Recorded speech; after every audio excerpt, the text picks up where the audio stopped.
அஸ்ஸலாமு அலைக்கும். இன்னைக்கு கேட்க வேண்டிய 5 கேள்விகள்.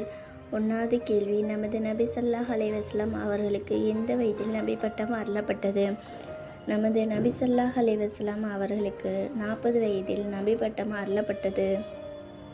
2வது கேள்வி, நமது நபி ஸல்லல்லாஹு அலைஹி வஸல்லம் அவர்களுக்கு அரபியர்கள் வைத்த பெயர் என்ன? நமது நபி ஸல்லல்லாஹு அலைஹி வஸல்லம் அவர்களுக்கு அரபியர்கள் வைத்த பெயர் அல் அமீன், நம்பிக்கையாளர், அஸ்-சாதிக், உண்மையாளர். 3வது கேள்வி, நமது நபி ஸல்லல்லாஹு அலைஹி வஸல்லம் அவர்கள் மக்காவில் எத்தனை ஆண்டுகள் வாழ்ந்தார்கள்? நமது நபி ஸல்லல்லாஹு அலைஹி வஸல்லம் அவர்கள் மக்காவில் 53 ஆண்டுகள் வாழ்ந்தார்கள்.